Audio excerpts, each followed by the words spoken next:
Bonjour à tous, bienvenue dans ce nouvel épisode des rencontres de Training You. Alors, comme vous savez, chaque semaine, on met en avant un professionnel ou une entreprise afin de partager de l'expérience auprès de vous pour vous aider dans vos recherches de stage ou de CDI.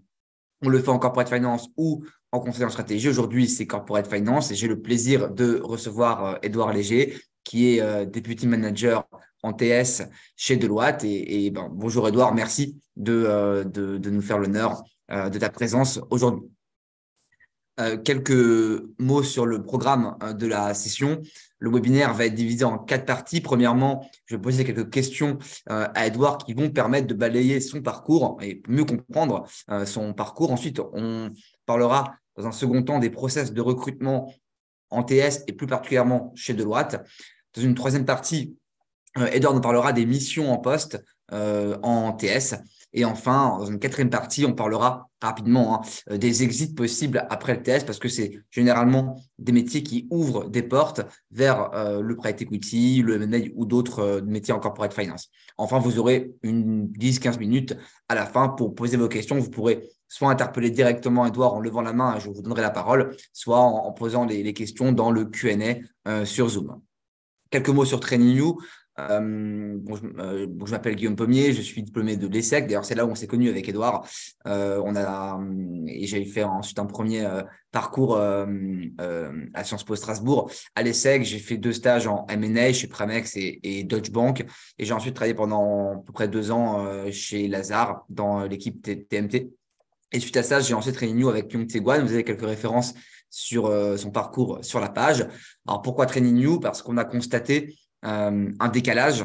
Euh, alors, à la fois qu'on était étudiant à votre place et qu'on cherchait des stages, et puis ensuite qu'on était recruteur chez Lazare, on a constaté ce décalage entre les cours de l'école qui sont bons, mais parfois un peu théoriques, et les exigences très concrètes, très pratiques des process de recrutement pour ces métiers-là, donc M&A, corporate finance, et maintenant conseil en stratégie. Depuis 2019, on a formé plus de 6000 étudiants. La majorité a suivi l'un de nos packs en ligne. On a plus de 50 heures de formation sur la plateforme, certains connaissent déjà. On a aussi une cinquantaine de partenaires avec des assos étudiantes, des écoles, des entreprises. Et enfin, nos alumni travaillent aujourd'hui dans plus de 200 entreprises du secteur. Vous avez quelques références ici. Voilà, j'en ai fini avec la petite présentation. Ma première question pour toi, Edouard. Comment tu as découvert l'univers du corporate finance? Alors, tout d'abord, bonjour à tous, bonjour à chacun. Merci à Guillaume de me donner la parole via TradingView. Et donc, pour rebondir sur ta présentation, Guillaume, effectivement, on s'est connus donc à l'ISEC avec Guillaume. Donc, je suis très heureux de rejoindre ce webinaire. Donc, j'en viens à ta question, Guillaume. Donc, déjà, tout naturellement, j'étais étudiant donc, à l'ISEC, comme tu l'as rappelé. Je cherchais encore un petit peu ce que je voulais faire. J'avais des grandes idées, comme beaucoup d'étudiants, mais j'avais pas encore une idée précise. Et j'ai fait en fait un premier stage chez EDF Conseil, qui est en fait une entité de conseil interne au sein du groupe EDF. Il y avait deux grandes tendances à ça. C'était la première, travailler dans un grand groupe. C'est quelque chose qui m'animait quand même pas mal. Comprendre en fait le mécanisme de fonctionnement d'un grand groupe tel que le groupe EDF. Et le deuxième point, c'était comprendre les rouages du conseil.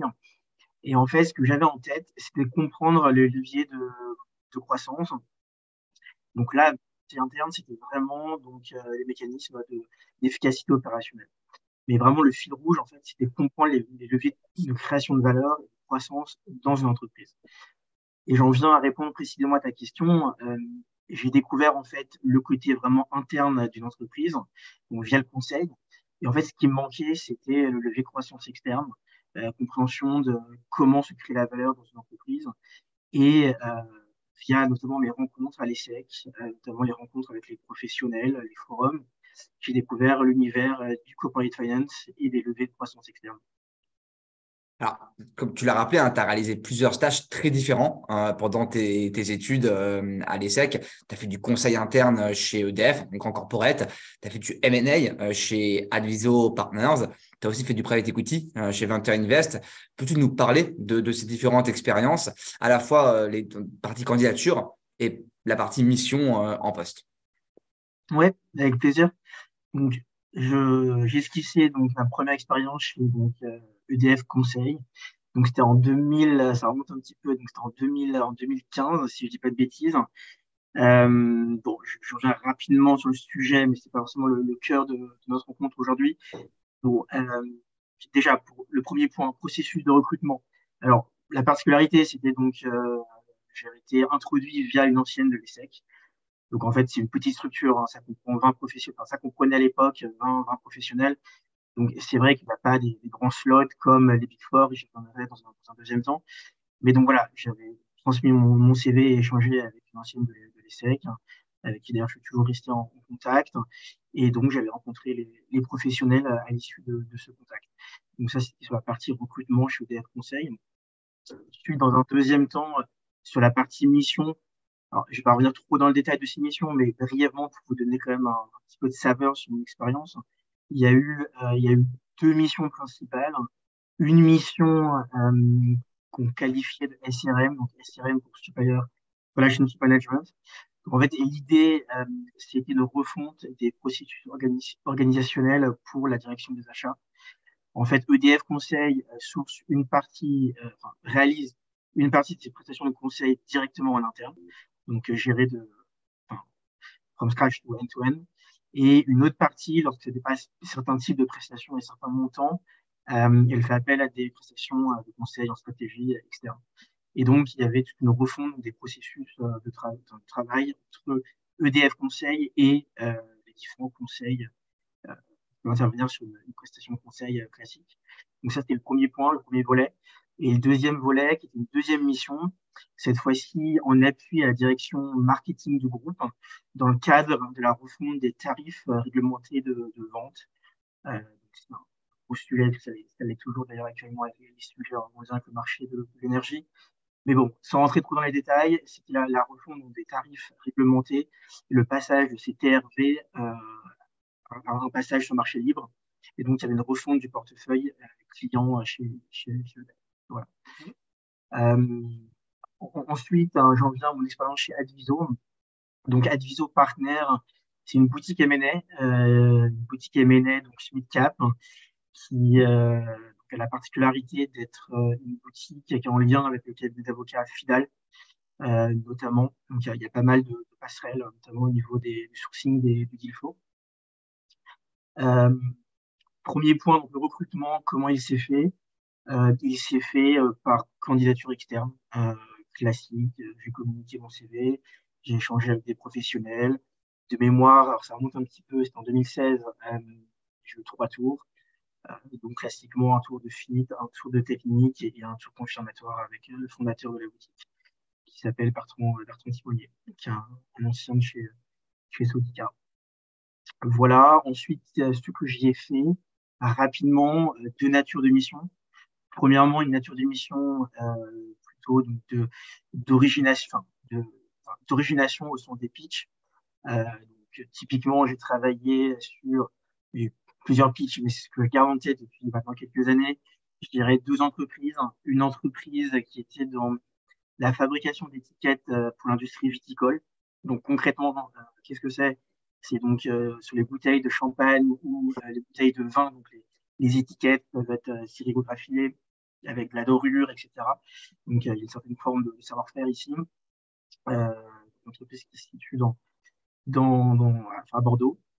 Ensuite, j'ai également une entreprise qui est liée à des composants de plastique, notamment pour les bouteilles plastiques en PET, en fait ce qu'on appelle la préforme de PET. C'est-à-dire que c'est en fait le premier élément de fabrication d'une bouteille classique, cristalline, autre. Donc ça, c'était la partie pitch. Bon, je pourrais y revenir si vous le souhaitez, mais je vais avancer pour pas être trop long. Ensuite, on avait la partie évidemment exécution, avec notamment un projet fil rouge qui était à l'époque le projet financier Turenne Lafayette, plus connu sous le nom de William Saurin, donc le grand groupe agroalimentaire pour toutes ses marques connues et reconnues. Euh, et à l'époque, la particularité, c'était en lien avec son contexte. C'était un groupe en fait qui était vendu ce qu'on appelle à la découpe. Donc en fait, une session d'actifs, actif par actif, donc société par société, et était regroupé en fait par pôle d'activité. Et c'était un deal qui était un restructuring pour des questions de trucage de compte et des sujets de malversation. Donc, le groupe avait été placé en redressement judiciaire. Voilà. Donc, un deal qui avait fait l'actualité à l'époque. Et en particulier, on était dans un contexte d'élection présidentielle avant 2017. Voilà, rapidement, j'ai brossé rapidement, mais je pourrais revenir dans la session de Q&A avec plaisir. Et enfin, tu vas parler, Guillaume, donc, du PE. Bon, n'hésite pas, si je suis trop long, Guillaume, à m'interrompre. Euh, Vas-y, je te laisse poursuivre avec le prêt equity. je me dépêche et je termine avec le private equity. Alors, premier point, recrutement. J'avais eu des échanges avec 21 Invest durant mon stage en fait en M&A. Évidemment, il y avait des liens entre le M&A et le PE. Et un des associés de mon équipe en M&A connaissait également l'associé côté 21 Invest. Donc, c'est assez naturel, en fait, assez naturellement que j'ai pris contact en interne et ensuite j'ai candidaté, j'ai passé plusieurs tours, dont un technique. Et ce que j'y ai fait, alors, je ne vais pas rentrer en détail pour être rapide, il y avait trois missions principales. La première, c'était une mission d'investissement, d'étude des projets d'investissement. Une deuxième mission qui était le suivi des entreprises en portefeuille, dont en ce qui me concerne, moi, une, qui était Ouverture, qui est une entreprise les éditions Ouverture, donc tout ce qui est notamment papeterie, articles de papeterie. Et enfin, la troisième mission, c'était une gestion, je dirais, plutôt d'ordre statistique, avec une gestion statistique du flow. Donc, comprendre en fait les entrants, les interactions qu'on avait avec quelle banque, et suivre en fait les différentes interactions tout au long d'un process pour générer des statistiques en interne. Voilà. Ok, bah merci beaucoup en tout cas, Edouard, pour tous ces rappels. Alors, beaucoup d'expériences différentes. Et puis, à la fin de tes études à l'ESSEC, tu as rejoint le cabinet Grant Thornton, donc directement en CDI, mais en TS. Alors, comment as-tu décroché cette offre? Dans quelle mesure toutes ces expériences t'ont aidé? Et est-ce que tu peux nous parler de tes premiers pas en TS chez Grant Thornton? Ouais, déjà, je vais revenir rapidement sur le contexte. Effectivement, comme je le mentionnais au préalable, j'ai eu deux expériences en corporate finance, une en M&A, une en PE. Et je me suis dit finalement, à l'issue de mon diplôme à l'ESSEC, quelle expérience en corporate finance était la meilleure pour moi. L'ETS est une réponse assez naturelle. Il y avait deux éléments qui expliquent ce choix. Le premier était la volonté de rester en conseil, donc pas forcément pour la casquette investisseur. Donc j'ai vraiment la volonté de rester en conseil. Et la deuxième, c'était vraiment propre au métier, à savoir la dimension technique, puisque c'est peut-être l'objet évidemment de question, mais le, le, le daily task en TS, c'est vraiment d'être confronté aux chiffres, de rentrer dans les chiffres et de comprendre les business models d'un point de vue financier. Et c'est vraiment ce qui m'intéressait, d'acquérir des compétences techniques et financières au début de ma carrière professionnelle. Donc ça, c'est pourquoi le choix du TS. Ensuite, pourquoi le choix de Grant Thornton? C'est évidemment, j'étais en process dans différents cabinets. Grant Thornton, donc ça s'est fait sur un processus assez classique. Dans un premier temps, j'ai rencontré sur un forum à l'ESSEC les professionnels, puis je suis rentré en process avec trois tours, un classique, un fit, un technique et un confirmatoire. Et pourquoi Grant Thornton? C'était essentiellement le fit. J'avais vraiment apprécié les échanges que j'avais eus à l'époque. Et c'était assez naturellement, j'avais validé l'offre qui m'a été faite à l'issue du processus.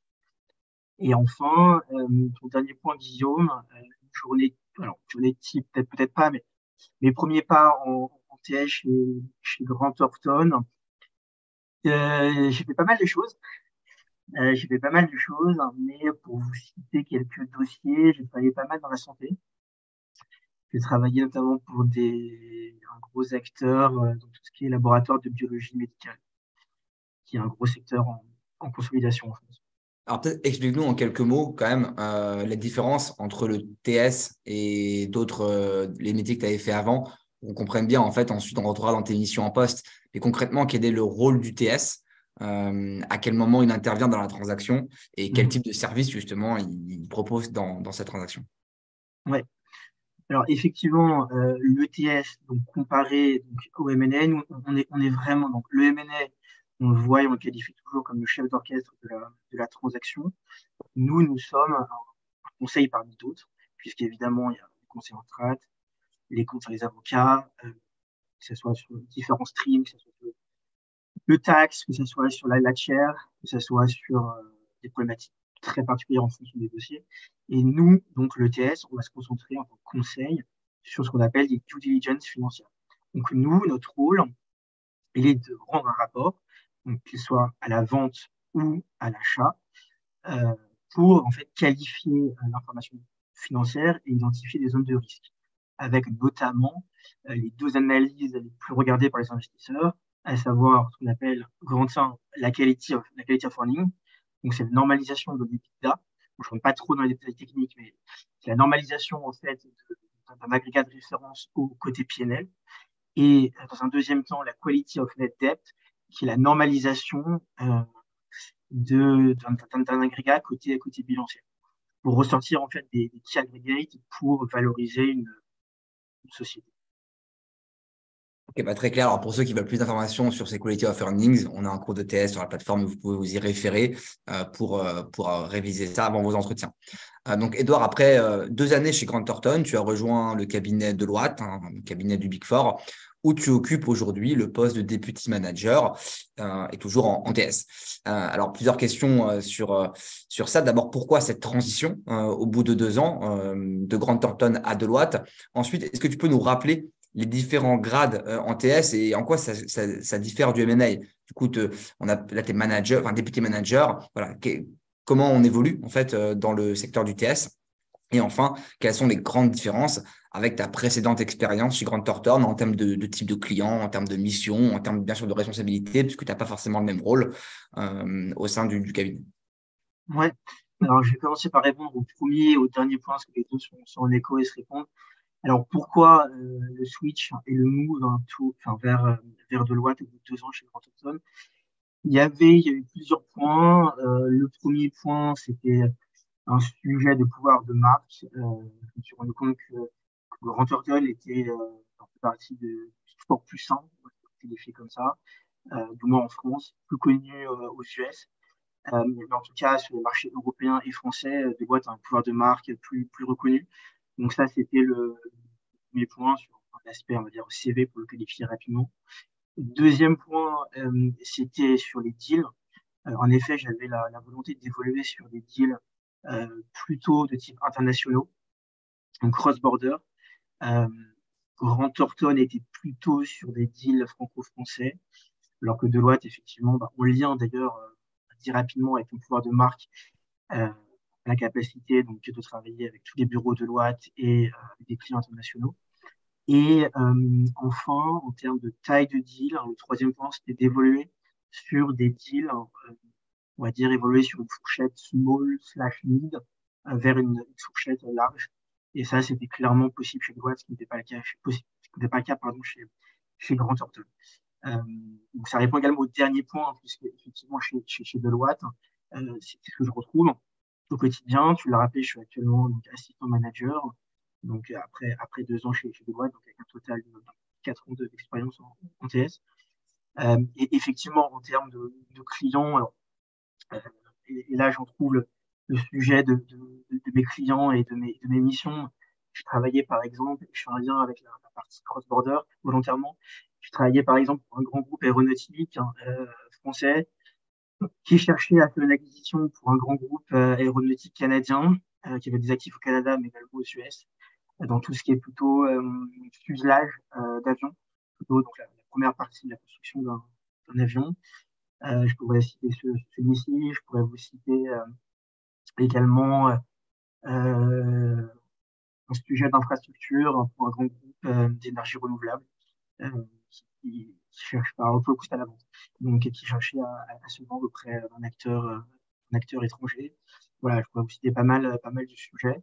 Euh, donc c'est vraiment assez passionnant parce qu'on découvre vraiment différents métiers, enfin différents secteurs, pardon, quand je dis métiers, que ce soit moi je travaille sur la santé pas mal.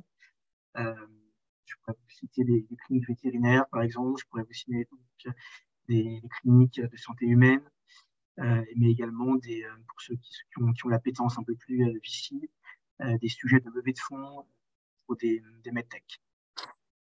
Et enfin, le dernier point que je n'ai pas encore abordé, c'est donc le grade. Les grades, alors chez nous, ça diffère légèrement des cabinets, mais dans les sens, c'est ce que je vais vous décrire. Donc, junior, il y a 2 jalons, donc J1 et J2. Ensuite, senior, il y a également 2 jalons, S1 et S2. Ensuite, donc assistant manager, le grade que j'occupe, ou dans d'autres cabinets S3. Typiquement chez EY, c'est S3. Ensuite, donc manager, donc au bout de 5 ans sur le cursus normal. Il y a en général entre 2 et 3 années de manager. Donc M1, M2, M3. Senior manager, pareil, entre 2 et 3 ans en fonction des profils. Et ensuite directeur et, euh, et associé et associé écoutier. Ok, très clair. Merci beaucoup, Edouard, pour toutes ces informations. Je passe à la deuxième partie du webinaire qui va beaucoup intéresser l'audience, les process de recrutement. D'abord, quel profil recherche Deloitte en TS? Est-ce qu'il y a des critères spécifiques en termes d'école, en termes d'expérience précédente qu'on peut valoriser sur le CV avant de postuler en TS ou d'autres types d'expériences? Alors, oui, déjà en termes de profil cible, hein, l'école cible, donc ça va être école d'ingénieur, école de commerce, et parfois, alors de manière plus restreinte, mais des profils dits techniques. Quand je dis technique, je pense à des profils universitaires, du DCG, DSTG, un profil DSTG, ce qui va parfois nous intéresser. Donc ça, c'est côté profil. Après, c'est top 10. C'est une top 10 école de commerce, top 10, top 5 école d'ingénieur et profil universitaire d'une bonne université. Ensuite, pour les expériences au préalable, bon, bah, classiquement, ça va être, je dirais, deux expériences. Une première qui va être une expérience que je vais qualifier de technique. Alors, technique au sens, on va chercher quelqu'un qui s'est frotté un petit peu donc, aux chiffres. Ça va être donc typiquement de l'audit interne dans une boîte corporate X ou Y, de l'audit externe dans un Big Four. Typiquement, on va vraiment apprécier et valoriser l'audit parce que bah, indirectement, c'est une partie de notre travail sur la partie compréhension des chiffres et un auditeur comprend les chiffres. Donc, c'est très valorisé d'avoir une expérience, notamment en stage en audit. Ça va être également, pour rester dans la partie stage technique, du contrôle de gestion en corporate. Voilà. Je suis pas exhaustif, mais ça va être tous ces métiers. Et je dirais un deuxième temps, ce qui est bien, donc là je donne plutôt sur un format stagiaire de fin d'études, je donne 2 expériences, donc en général les stagiaires qui nous rejoignent ont fait une année de césure, donc c'est la raison pour laquelle je parle de 2 expériences. Et la deuxième, pour le coup, on aime bien quelque chose d'un peu différent. Quand je dis différent, ça peut être par exemple un stage en start-up, un stage en start-up où vous êtes bras droit du CEO, du fondateur, vous allez être par exemple sales d'une startup que vous touchez en fait au cœur du business. Et nous, notre métier, ce n'est pas uniquement de faire du reporting et regarder des chiffres, c'est également comprendre les chiffres, parce que les chiffres sont simplement la traduction du business. Donc, on aime bien également quelqu'un qui s'est frotté un petit peu au business. Donc, typiquement, un stage en startup, c'est appréciable et agréable. Ou un stage en stratégie, par exemple, en cabinet de conseil interne ou en cabinet de conseil externe, pardon, ou en corporate. Alors, est-ce que vous recrutez en ce moment pour juillet ou d'autres périodes? Si oui, comment postuler chez Deloitte? Est-ce qu'il y a des job boards? Est-ce que c'est sur le site? Est-ce que on passe par du networking? Et est-ce que tu peux nous décrire aussi en quelques mots le process de recrutement classique en TS chez Deloitte? Alors oui, oui, on recrute. Classiquement, il y a 2 sessions. Il y a celle de janvier et celle de septembre, sauf cas à part, mais en tout cas, les slots les plus nombreux sont sur ces 2 sessions-là. Ensuite, les modes d'accès, ça va être effectivement via les job boards. Donc, Deloitte a un job board assez, qui a été refait, je crois, il y a quelques années, donc qui est assez clair. Donc, c'est le mode d'accès le plus simple. Et oui, quel est le processus? Classiquement, ce que je disais précédemment, ça va être 2 tours, 3 tours. Enfin, 2 tours pour les stagiaires hors fin d'études et 3 tours pour les stagiaires de fin d'études. Et fin d'études, ça va être un premier tour RH, un deuxième opérationnel, typiquement avec un assistant manager ou un manager. Donc peut-être que si vous candidatez et que le bateau vous intéresse, vous m'aurez en face de vous. Et enfin, un tour plutôt fit avec un associé. Ok, on va revenir un petit peu après sur le contenu des entretiens, mais avant ça, je veux juste qu'on aborde les candidatures. Quels sont les éléments valorisés par les cabinets du Big Four dans un CV et en particulier chez Deloitte? Alors, ce qu'on va rechercher, ça va être, alors, sur la dimension dans le CV, j'en ai parlé, donc je ne reviens pas. C'est vraiment les éléments que j'ai donnés. Il n'y a pas d'éléments franchement type. On va regarder quand même toutes les expériences, mais il faut qu'on soit un peu près dans ce que je vous ai décrit. Donc ça, c'est la partie CV. Sur la Mm. partie fit, pareil, hein, c'est pas rocket science. On va regarder quelqu'un qui s'exprime bien. Euh, la communication est vraiment importante parce que nous, évidemment, comme vous en doutez, je pense, tous nos travaux se font en équipe. Donc la communication est vraiment une soft skill essentielle. Donc la communication, je dirais, la partie également soft skills initiative.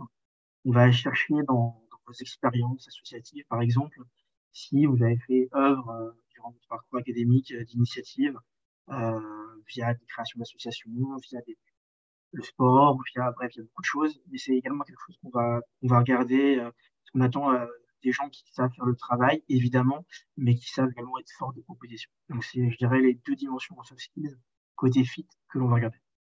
Alors, parfois, il y a des étudiants qui font du TS pour s'en servir comme une porte d'entrée vers d'autres métiers, notamment le PI ou le M&A. Comment, à ton avis, on pourrait bien personnaliser sa lettre de motivation pour l'ETS, pour Deloitte, et quels éléments mettre en avant pour vraiment avoir une ligne directrice claire en TS et faire la différence dans cette partie-là du process? Alors, moi, mon conseil, c'est de pas hésiter à être transparent. C'est-à-dire que si le cas n'est pas forcément y travailler, du moins en full-time, et qu'un stage de fin d'études, finalement, ça vous convient très bien pour ensuite faire un move en PE ou en M&A, moi, ça me choque absolument pas. Ça me choque pas. Vaut mieux être transparent plutôt que s'inventer des motivations qui vont finalement être ressenties comme étant mauvaises. Parce que ce genre de choses, ça se ressent finalement très vite. Ça, c'est le premier point. Le deuxième, c'est, et je dépasse le contexte de la lettre de motivation, il faut vraiment s'être renseigné sur le métier. Moi, typiquement, je vous donne un exemple et une anecdote rapide. J'ai donc des étudiants qui me contactent via LinkedIn. Je, J'y réponds, enfin, j'essaie d'y répondre lorsque j'ai du temps. Je me rends compte souvent que ils savent pas du tout ce qu'est le métier. Alors vous allez me dire, bah, c'est l'objet de leur prise de contact. Oui, c'est vrai, mais l'objet pour un professionnel qui a peu de temps à consacrer à des échanges, c'est de me faire au maximum voilà, pour se renseigner en amont sur ce qu'on fait. Et quand un étudiant fait pas la distinction entre le M&A et le TS, bah, c'est rédhibitoire parce que ça veut dire que la personne n'a pas fait l'effort de le faire. Et donc déjà, si vous savez ce que c'est, que vous êtes motivé et il faut que vous y allez pour les bonnes raisons, pour moi, il y a pas de sujet particulier pour ne pas être pris. Parler un petit peu des calls. Deloitte, c'est une grande entreprise, donc des process RH très formalisés. Dans quelle mesure le networking peut aider pour passer le screening? Il est essentiel. Il est essentiel, effectivement, il y a des processus extrêmement précis, streamlinés, etc. Donc ouais, oui, je pense qu'il est essentiel, effectivement, de se rapprocher de professionnels, soit via, entre guillemets, contact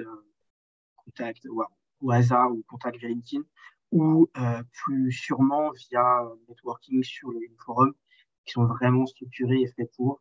Donc j'imagine que toutes vos écoles et vos universités le proposent. Et n'hésitez pas à échanger, à prendre les adresses mail et les cartes de visite des professionnels qui viennent vous rencontrer, parce qu'ils sont là pour ça. Ok, très clair. Alors, du coup, je referme le chapitre candidature. J'ouvre celui consacré aux entretiens. Dans un entretien, il y a deux grandes parties, le fit et la technique. Tu en as un petit peu parlé déjà, mais comment valoriser son fit en entretien et comment, encore une fois, faire de la différence et être différenciant dans cette partie-là. Alors moi, et c'est très personnel, je pense que le fit, il faut, sur le premier point du fit, il faut trouver un équilibre entre la préparation et le naturel. C'est-à-dire qu'un entretien, le fit, hein, ça se prépare. Il n'y a pas de, il faut, voilà, ça se prépare. Et les gens qui vont au talent, ça n'existe pas. En tout cas, partiellement. Donc, il faut vraiment avoir des réponses structurées, savoir ce que l'on veut mettre en avant, quelle expérience on veut mettre en avant et se préparer. Donc, ça, c'est le meilleur conseil. Alors, je suis désolé, il n'y a rien d'extraordinaire dans ce que je dis, mais je pense que c'est la meilleure technique. Mais en même temps, ne pas être surpréparé.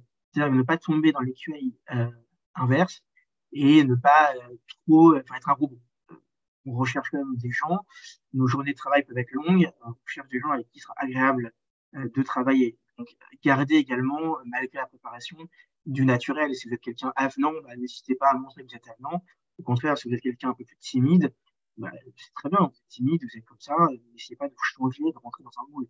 Il y a pas pire que des candidats qui essaient de rentrer dans un moule.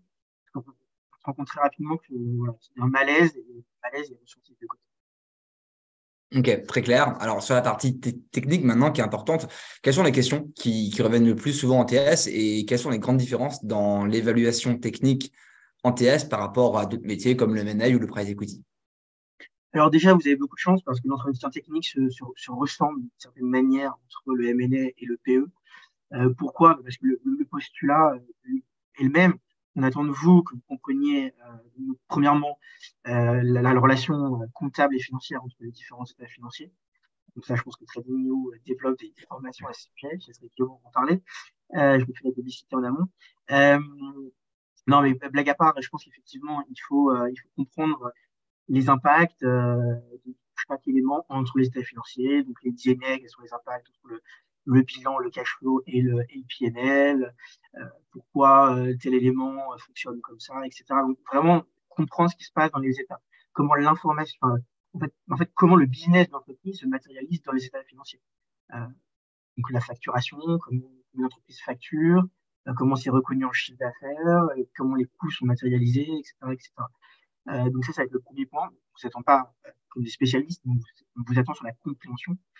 Le deuxième, ça va être plutôt... Donc ça, je dirais que c'est propre aux trois métiers.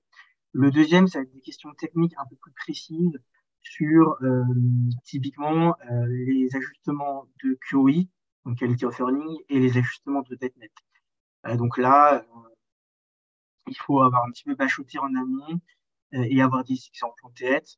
C'est pareil, ça s'apprend. Il n'y a rien de complexe, il faut juste le savoir. Donc, typiquement, côté QoE, les ajustements de normalisation, les ajustements pro forma, etc. Les ajustements comptables, par exemple. On n'en citer que quelques-uns, c'est pas exhaustif. Et côté DeckNet, les ajustements de normalisation du BFR, les ajustements de définition, etc. Donc ça, effectivement, il faut faire un petit effort pour les apprendre et les comprendre. Faut pas réciter bêtement la liste que je viens de vous livrer, il faut donner des exemples et le comprendre. Et voilà, dans les grandes lignes, les grands sujets techniques qu'on va attendre. Ok, bah, très clair. J'attaque la troisième partie sur les missions en poste. Est-ce que tu peux nous parler de ta journée type, enfin, alors, peut-être celle d'un junior d'abord en TS, qu'est-ce que fait le junior, puis peut-être ensuite, toi, qu'est-ce que tu fais au quotidien aujourd'hui et en quoi c'est différent de ce que tu faisais avant quand tu étais plus junior? Ouais. Alors, je commence par une journée type junior. Alors, une journée type junior. Alors, je vais vous la décrire, mais évidemment, tout dépend, et c'est le cas également du M&A, mais tout dépend du projet et tout dépend du stade du projet, puisque nous, nos projets, déjà pour vous donner un référentiel, ils durent entre 3 semaines et 2 mois, on va dire, sachant que la typologie, c'est une mission à l'achat, ça dure entre 3 semaines et 4 semaines, et une mission à la vente, donc une PDD, ça dure entre 1 mois et 2 mois. Voilà. Si je m'inscris dans un contexte de VDD, par exemple, le journée type pour un junior, ça va être dans un premier temps une construction de matinée plutôt focalisée sur la construction de databook. Donc concrètement, qu'est-ce que ça va être? Ça va être réceptionner les documents sur sur une plateforme en ligne, data room, euh, récupérer. Donc nous, on va essentiellement, alors pas que, mais essentiellement travailler avec des balances générales comptables. Donc, ça va être récupérer cette information, mapper les comptes, c'est-à-dire assigner une nomenclature sur les comptes de la balance générale pour pouvoir ensuite reconstituer les états financiers sur la base de notre compréhension. En fait, on fait ça pour pouvoir comprendre ce qu'il y a dans les états financiers. Donc, le junior, ça va lui prendre entre 1 heure et 3 heures donc, de reconstituer une base Excel des états financiers. Donc ça va être la première chose. Ensuite, il va y avoir un point avec son manager sur ses difficultés, sa compréhension. On va regarder un petit peu les chiffres ensemble, typiquement. Ensuite, l'après-midi, ça va être plutôt une partie rédaction de slide. Typiquement, un junior va être sur des parties plutôt de business overview ou sur des parties de qu'on qualifie d'introductives, que ça va être compréhension du périmètre de la transaction, que ça va être euh, présentation des états financiers, etc. Donc, ça va être rédaction de ces slides-là. Et enfin, je dirais, ensuite, sur la fin de l'après-midi, ça va être un meeting client pour suivre l'avancement du projet et ou un meeting avec la team en interne. Ok, très clair. Et du coup, ton rôle de manager, c'est plus d'encadrer du coup ce travail des juniors et peut-être Exactement. peut-être plus en front dans les relations avec les clients et les autres parties prenantes du deal, j'imagine. Exactement.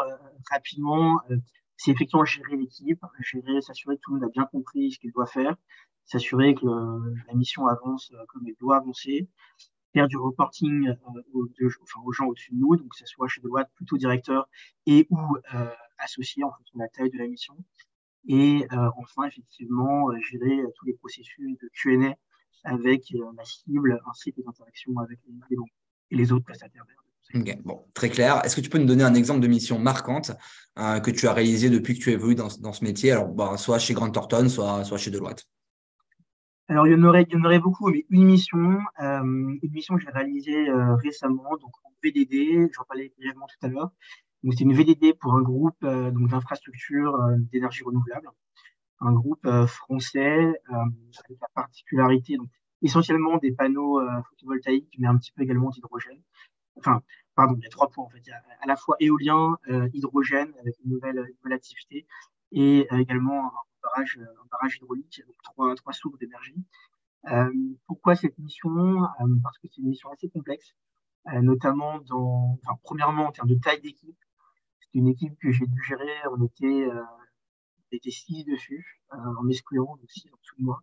Donc c'était assez challenging de gérer 6 personnes.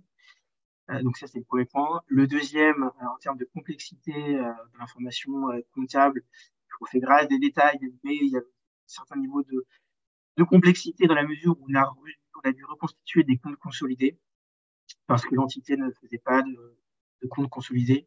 Et il y a eu des sujets de complexité au niveau des d'élimination de marge interne, etc. Mais je ne rentre pas dans le détail.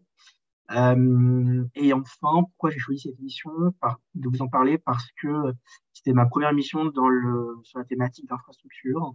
Et c'est un domaine qui m'a pas mal intéressé. En plus, ça faisait évidemment un lien avec l'actualité récente sur les coûts de l'énergie et sur tous les sujets en lien avec le renouvelable en France.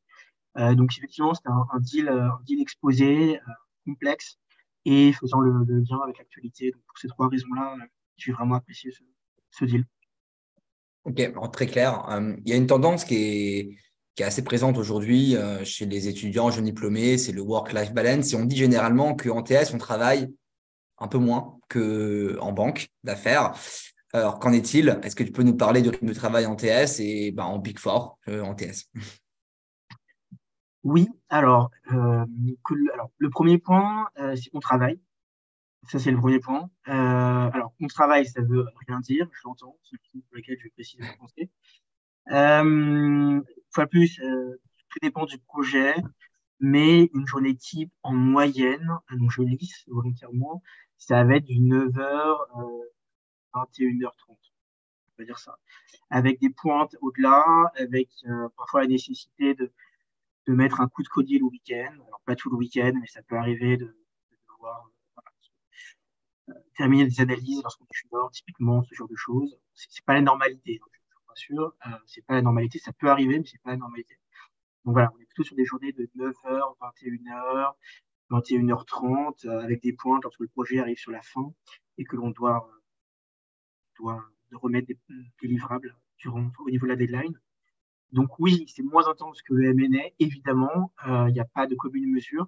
Cependant, on attend des équipes qu'elles soient investies. Donc ça peut travailler de manière intense. Ok, alors j'ouvre une petite parenthèse sur l'intensité du travail en ce moment. Le secteur fait actuellement face à plusieurs difficultés. Il y a un ralentissement des transactions, en tout cas sur certains segments, plus large cap que small mid, liés à l'environnement macroéconomique, aux tensions géopolitiques et aussi au durcissement des conditions de financement. Enfin déjà, est-ce que tu vois, en fait, toi, de l'intérieur, qu'il y a un impact sur l'activité TS de Deloitte? et quels seraient selon toi les faits marquants des prochains mois et d'ailleurs, est-ce que ça impacte aussi vos recrutements pour 2023? Alors, plusieurs éléments. Le premier point, oui, tu l'as rappelé en introduction. Oui, le marché est assez incertain. Il faut dire les choses, le marché du M&A est assez incertain. Pour les points que tu mentionnes, hein, je rentre pas dedans, mais oui, il y a la remontée des taux directeurs en Europe, en tout cas. Les fonds, effectivement, s'interrogent un petit peu sur les projections à horizon 12 mois. Le contexte géopolitique est quand même très, très incertain. Je pense évidemment à l'Ukraine, mais pas que. Je pense à la Chine et les US notamment. Voilà, il y a quand même pas mal de sujets, effectivement. Bon, après, la question, si ça vous intéresse plus que parler de ça, des causes, c'est surtout quels sont les impacts. Oui, Deloitte est impacté, alors modérément, mais oui, effectivement, le deal flow est un peu plus light en ce moment. Cependant, si je dirais un peu une réponse en deux temps, c'est oui, les plus light en termes de volumétrie. Cependant, il y a vraiment une tendance de fond qui est toujours là. C'est-à-dire que sur certaines verticales, je pense typiquement à la santé, je pense typiquement à la tech. Pour le coup, il y a toujours beaucoup de projets. C'est pas exhaustif, hein, mais notamment sur ces deux verticales-là. Et oui, il reste toujours beaucoup de projets en corporate sur notamment ces deux verticales-là. Donc, ça ne veut pas dire qu'il n'y a plus de projets. Ça ne veut pas dire qu'il n'y a plus de recrutement, puisque c'était un peu la dernière question. Ça veut dire que, moi, à la date, les retours qui me sont faits auprès des équipes RH de Deloitte, il n'y a pas d'impact sur les recrutements. Ok, très clair. Alors, je reviens à ma quatrième partie qui sera très rapide parce que j'ai qu'une seule question. C'est sur les exits après le TS. Le private equity est souvent considéré comme un exit assez possible, en tout cas, après quelques années en TS. Déjà, est-ce que tu confirmes ce point et quelles sont les autres transitions possibles? Oui, je te confirme, mais je peux même te dire qu'effectivement, autour de moi, quelqu'un à mon grade va partir de chez Deloitte pour rejoindre un fonds d'investissement. Plus qu'un long discours, je pense qu'un exemple est toujours le mieux. Donc, oui, c'est possible de partir en PE après l'ETS.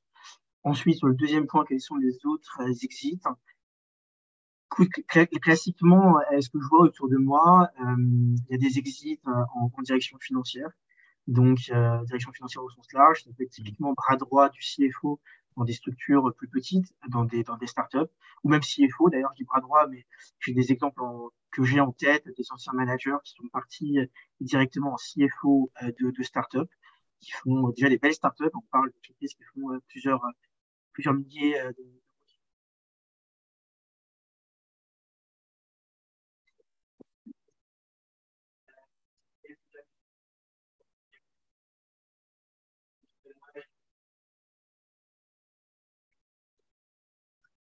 direction financière en corporate M&A. Donc, c'est également une possibilité. Et enfin, je dirais le troisième point.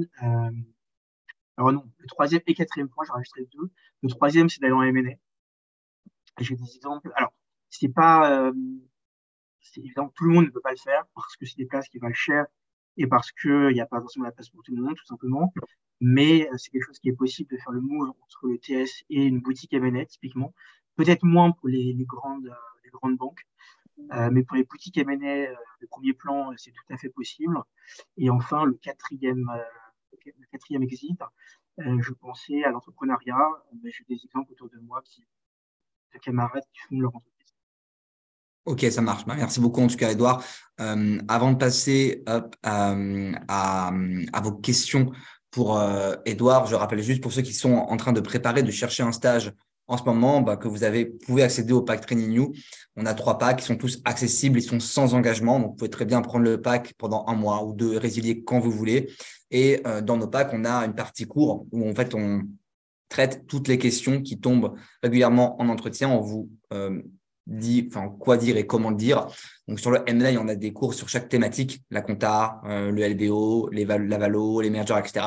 On a aussi un cours sur chaque métier en dehors du M&A et en corporate finance, dont un cours complet sur l'ETS, où vous retrouvez en fait l'ensemble des éléments techniques que Edouard a mentionné pendant cette session. On a aussi 2 cours sur PowerPoint et Excel pour vous familiariser avec ces outils-là qui sont parfois testés dans les process et aussi que vous allez utiliser souvent en poste.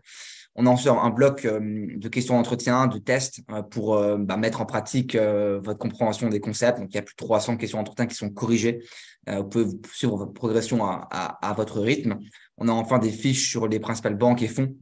On vous décrit l'entreprise, le process de recrutement. On vous donne les questions qui tombent régulièrement en entretien, tirées des comptes rendus avec de nos alumni. On vous fait aussi une analyse détaillée des deals récents conseillés par chaque banque. C'est un peu ce qu'on fait sur LinkedIn, mais en plus détaillé pour ceux qui connaissent.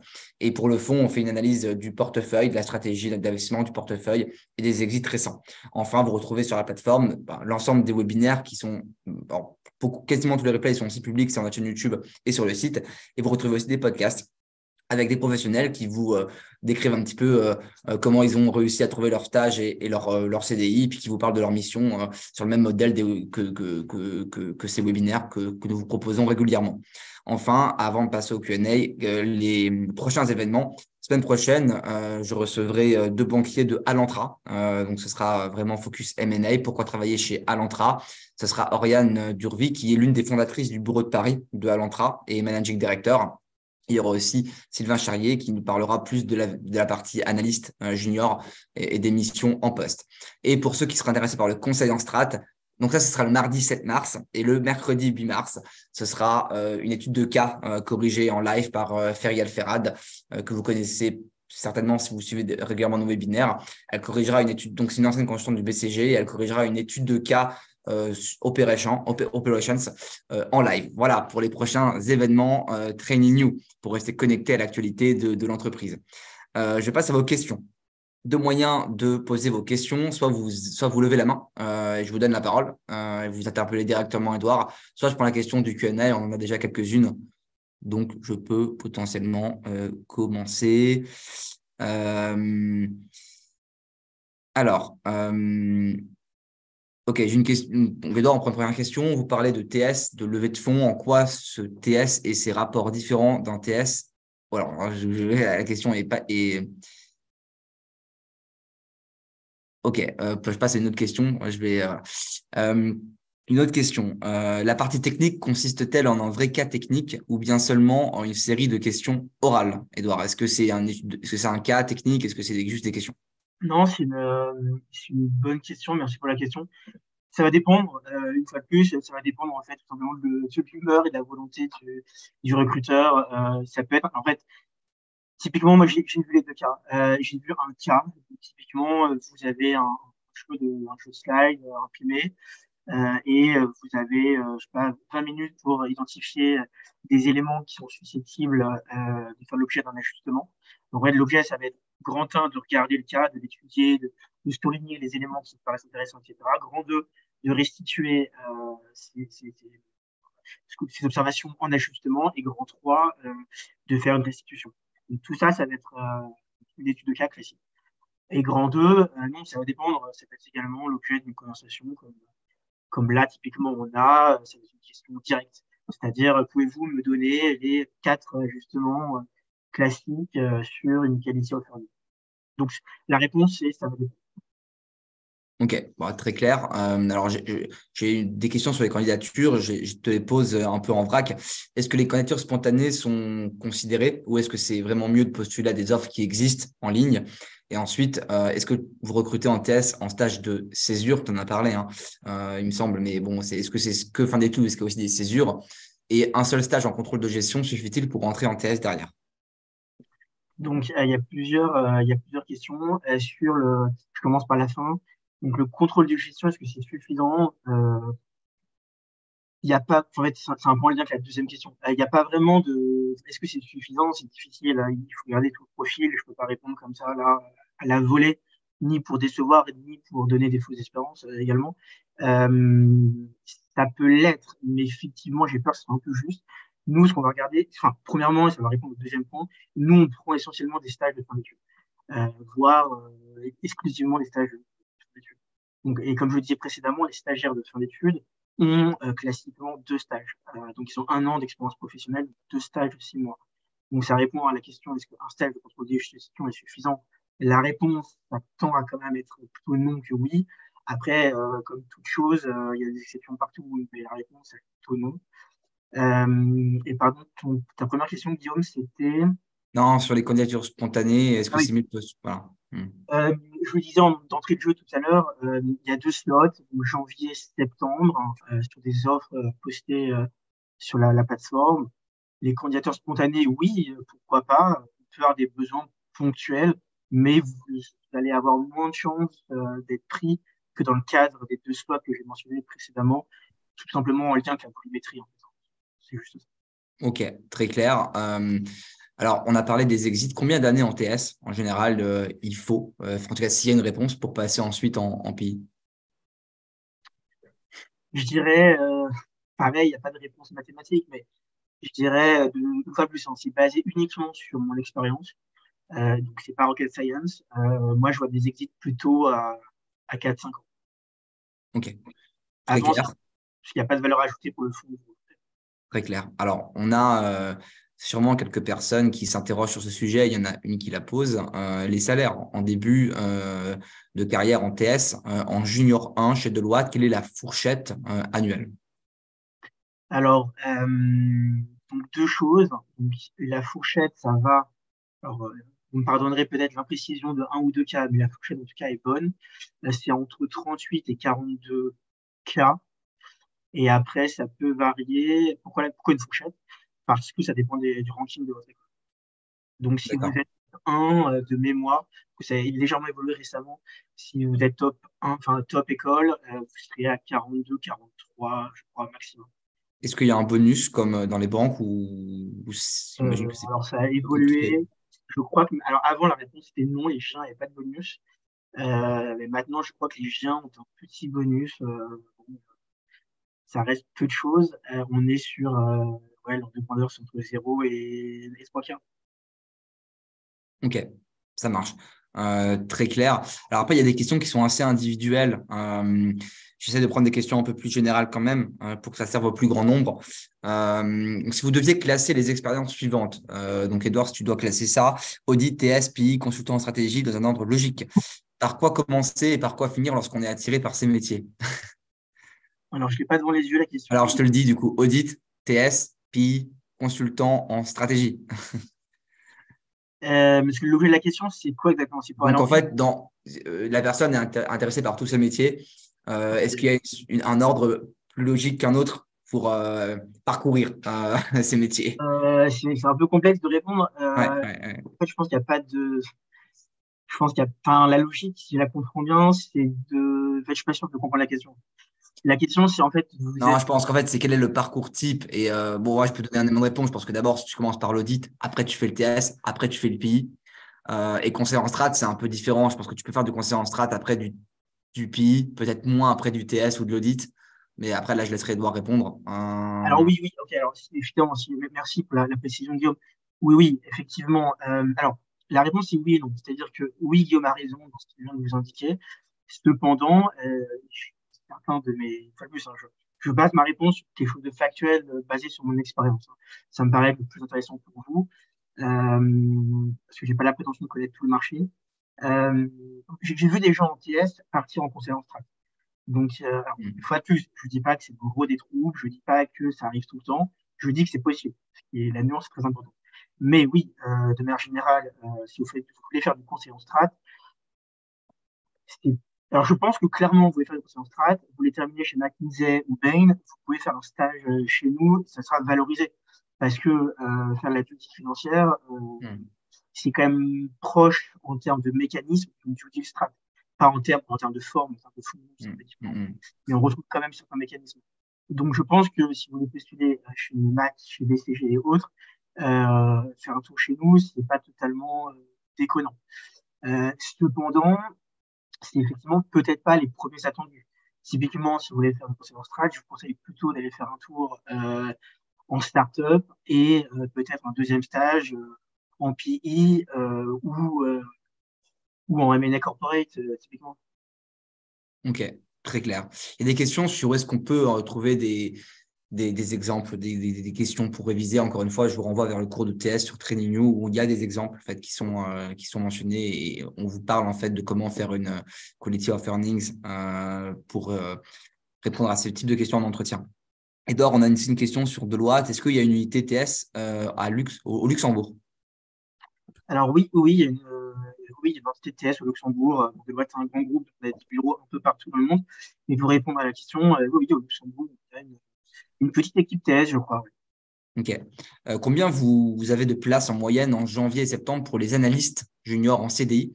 Et du coup, j'ai peut-être une question un peu annexe, je te la pose. Est-ce que le taux de conversion en fait des stagiaires chez Deloitte, fin d'études, CDI, il serait à peu près de combien?